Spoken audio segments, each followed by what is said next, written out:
Hey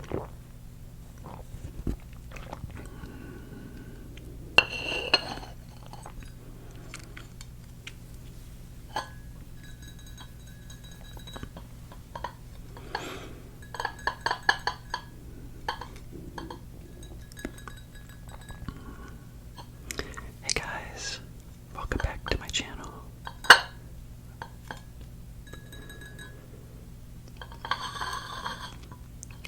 I hope you had a good day.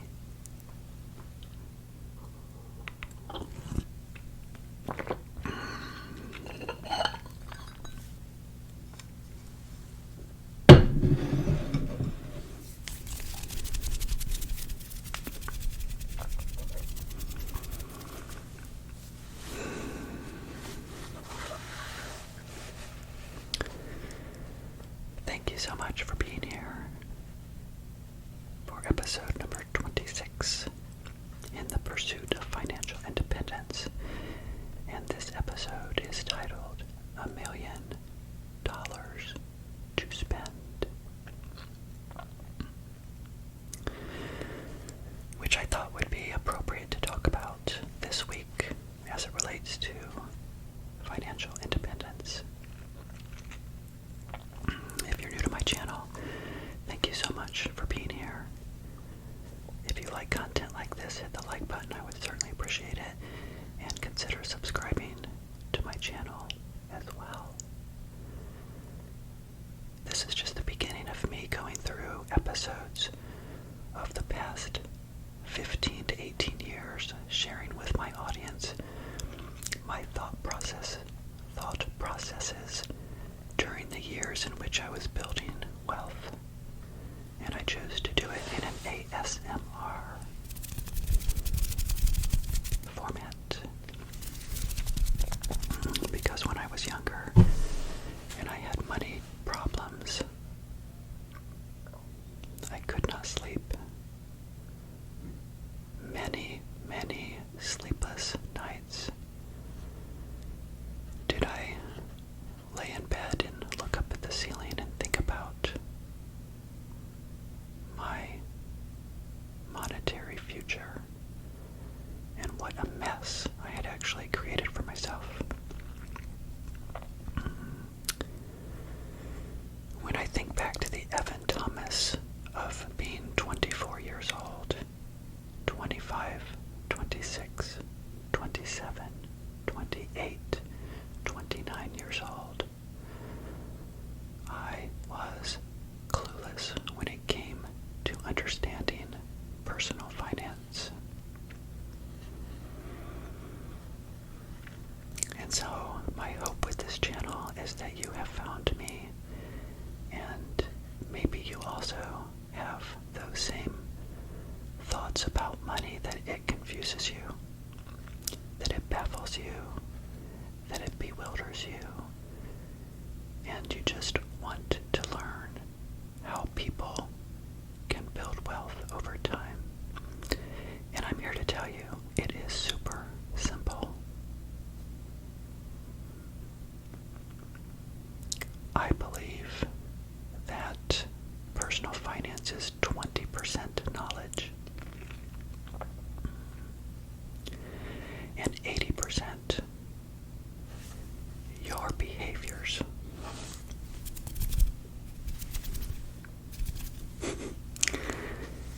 Your behaviors over time that can either make you or break you.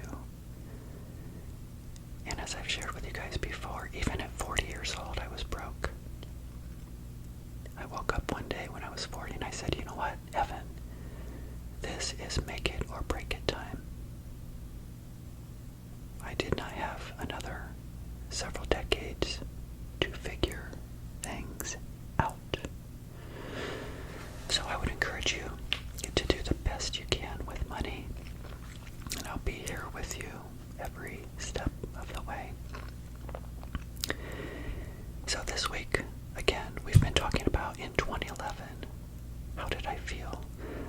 2011 for me was the pursuit of a new concept that I heard about, and it was called financial independence. I was like, what? is this term? It's so cool. And of course it was really cool when people started talking about FIRE, financial independence, and you could possibly retire early. Now I remember thinking, the retire early part, I don't know. Not a big deal, but of course a lot of people got a lot of notoriety and press and articles and videos created about them because they did what? They retired when they were like 40 years old. And I'm thinking, in 2011, I was way beyond 40. I was like 45 years old. And I was just like beginning. I was 6 years into my wealth building journey. And so I wasn't thinking about retiring early at all. But as you guys get to know me and as I share more, I will be telling you that I am going to be most likely going into an early retirement from corporate America. And that may happen sooner than I originally thought. It may happen at the end of this year. Did I just say that? I think I did. So, stay tuned and keep coming back. I'll share with you guys what happens. A lot of interesting and fun and wonderful things that I can share with you about that. So I'll still be like 58 at the end of this year, 2024. And so I may leverage a really great opportunity. So let's see what happens. But anyway, back to 2011. I started hearing about financial independence. I talked on the last episode about the small inheritance I had and what I did with that money. And today I want to talk about, in 2011, my mom gave me a box of all of my baby memorabilia. So when I was born, a big box of cards and report cards from when I was in high school, my SAT scores, which were not that good anyway. I had all of this in a big box, and within that box I found this letter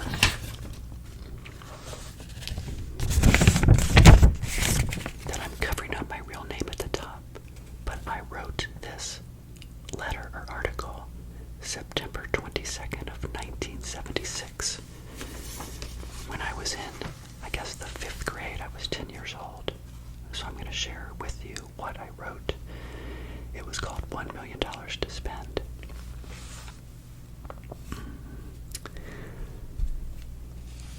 And within that box, I also wanted to share with you here just real briefly that, I don't know, I thought these were really cute. These little cards. 58 years ago. So this is kind of a good ASMR thing, isn't it?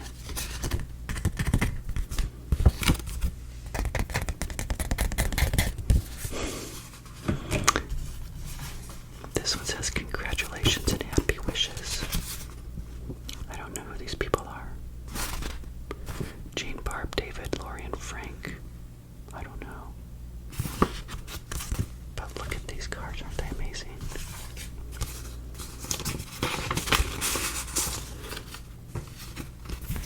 To a fine grandson.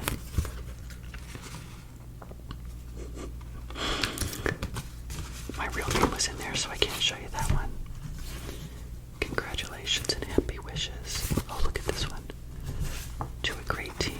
If that doesn't look like the 1960s, I don't know what does. So this was 1966, of course, that I was born. A new baby boy. Congratulations. So, I love all of these.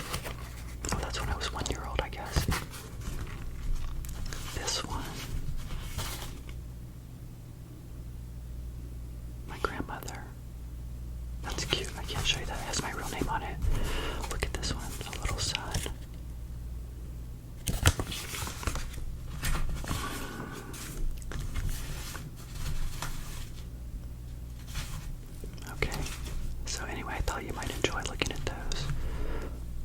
in that box. I wanted to share with you today in this episode, what was it like for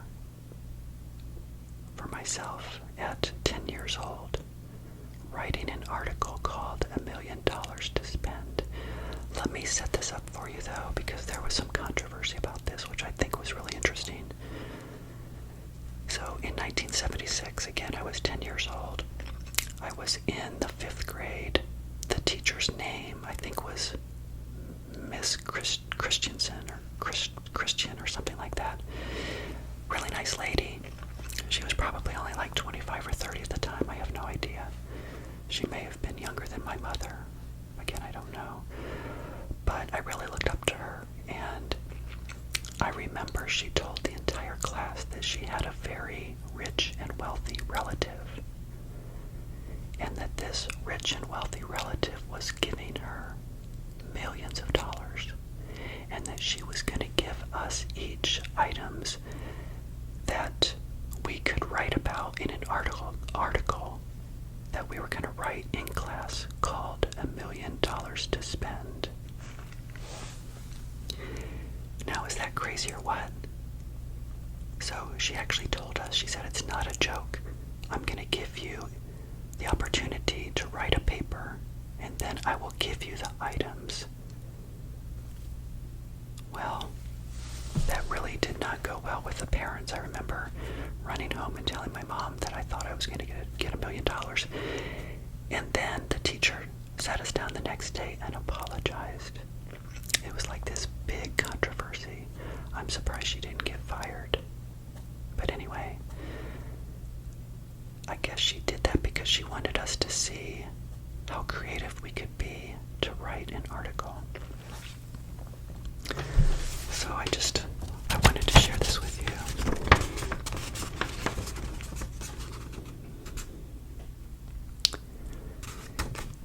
And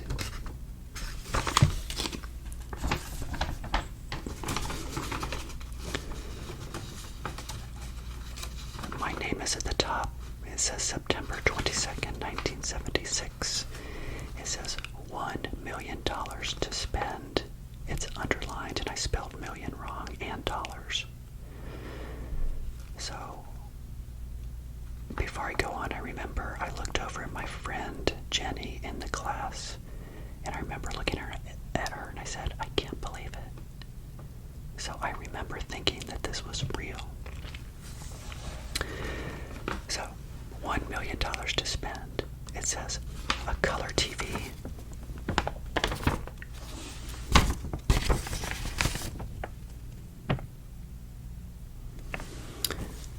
a color TV, cable, a regular size, whatever that means, a car for my sister, a Volkswagen, stick shift, and the car is orange.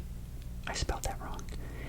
And a new refrigerator, double door, with an ice thing on the front.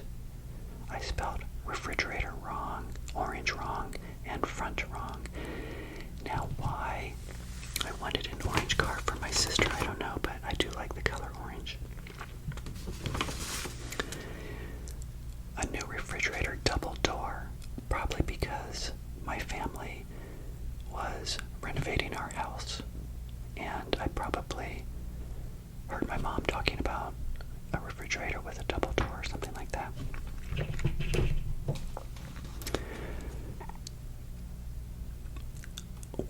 Okay, I already said that, with an ice thing on the front, and it's white, and a new countertop, and we're going to build on our house. There you go. And I want you to pay for that. And a van, white, with a green and yellow stripe running across it, with 2 of the best CBs. Oh my gosh, remember CBs? Some of you may remember CBs, some of you may not. I can't even remember what a CB stands for. And 100 cans of Alpo, really? For our dog, I guess. And 100 bags of Purina dog chow. And 100 boxes of tender fiddles. We had a dog and a cat. And $1,000 worth of groceries. Wow. Why didn't I say like 100,000 or 200,000? So I wanted $100,000 worth of groceries. I wanted a dishwasher. Yeah, a dishwasher, a light yellow one. I'm not sure why I put the color afterwards. It's like I would think when I was writing, I want a dishwasher, then I would think about what color. A dishwasher, a light yellow one. Oh, a garage for our van, our new van, and our pacer that we already have. Oh my gosh, we had a yellow AMC pacer. Remember those? I wanted heat for the winter. That's interesting. I wonder why I wanted heat for the winter. Probably because my dad at the time was renovating the house and we had plastic on some of the doors in the middle of winter. And I remember the cold coming into the house.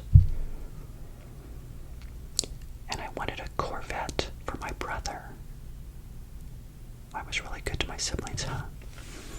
A Corvette for my brother and a CB. A CB in that. And, a CB in my sister's Volkswagen as well. Didn't I say that before? I don't know. I said pay up the electric bills. What do you mean, pay up the electric bills? Were we behind on our electric bills? I don't know. Pay up the electric bills. A 10-speed bike, blue, free spirit. Now that's a huge run-on sentence. Pay up the electric bills, a 10-speed bike, blue. Why did the colors come after the object? What's up with that? Free spirit. And then I move on to just a freezer. I'm not sure where that came from. Just a freezer. Big as a double door, but just a freezer. White. And here's where it gets interesting. I finally thought of myself as a 10-year-old boy. In the very last sentence it says, and a movie camera and film for it to see the pictures, and a lot of film with sound and color. Right there.